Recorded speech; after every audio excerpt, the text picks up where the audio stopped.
Okie dokie. Here's a little Zap Cat.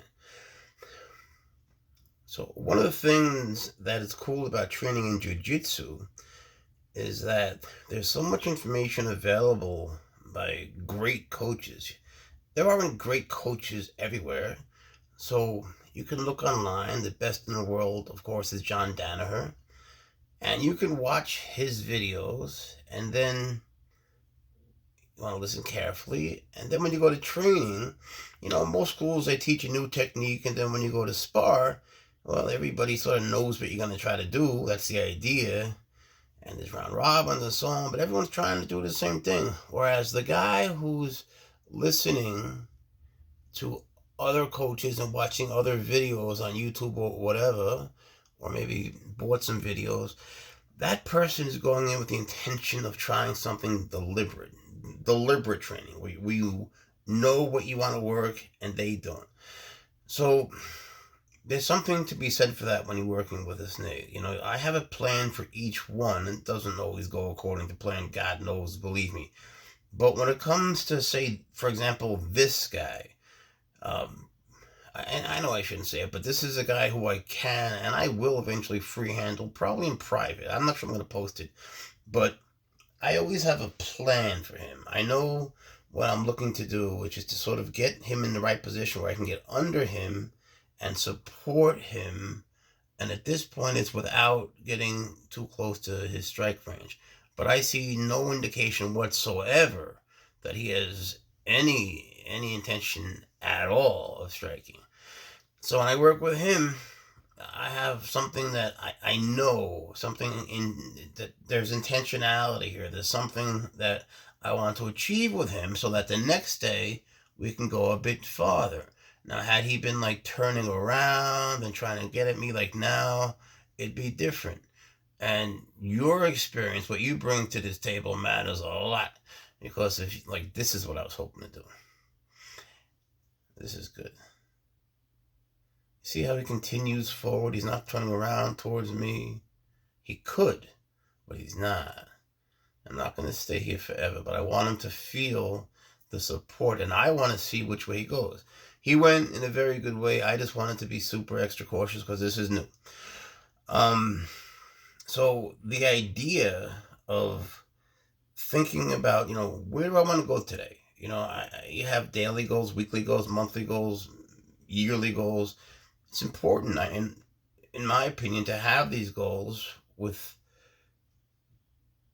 the behavioral changes in your snake in mind. It's like, here, this feels good. It's almost like I'm free handling him now. I wouldn't be able to do this with, say, the Ferdinands. I wouldn't want to. But with him, I pretty much have his weight now. But he's on the hook. I'm safe. He's happy.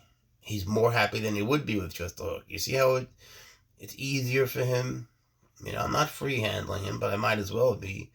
So I'm just going according to a plan that I deliberately formed before doing this. And there's something to be said for that. Instead of just taking them out and rolling with it, which is good. It's good to be able to ride the wave and to have the flow. Just by the way, it's also safer considering what just happened here. He could just easily have fell. I wouldn't have done that had it been my crazy copperhead or one of my nutty snakes. Maybe I'd have something underneath them. Well, I would, just in case they would have fallen, so it's not more than an inch or two. So it's just a suggestion that I found it to be very helpful to be deliberate in your training and then to write down what you accomplished that day. And if you didn't accomplish what you wanted, don't write down what you didn't accomplish. Just write down for the next day's goal what it is you want to accomplish. That's all. Just keep the goals positive and don't stop. You see, even when it comes towards me, I know he's not going for me. He's just going that direction and he's passing me. The problem with people who only use hooks, and I'm trying to be one of them, but the problem is if you don't free handle at all and they come towards you, you're going to panic because you're not used to it. You don't know what to do. And that, to me, is an issue that people who use hooks never want to discuss. Like a little bit of free handling would not be the worst thing in the world with docile snakes. to help people who use only hooks to understand what to do when the snake on the hook is coming towards you or is in a position where you can't quite use the hook and you don't want to drop them.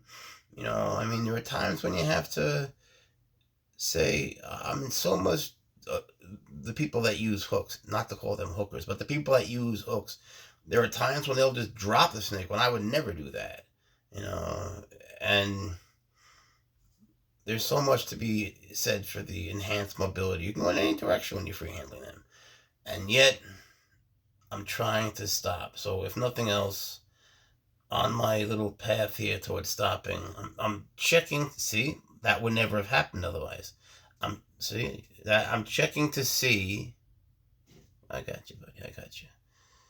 See, that would never have happened. He would have fell. It's a perfect example. Maybe it was meant to happen. So on this little journey here, I'm checking to see if I can mix the two. Maybe something just happened that's worth thinking about. In any case, thank you for watching. Appreciate y'all. Should I just said y'all? I'm from New York. The South is getting to me.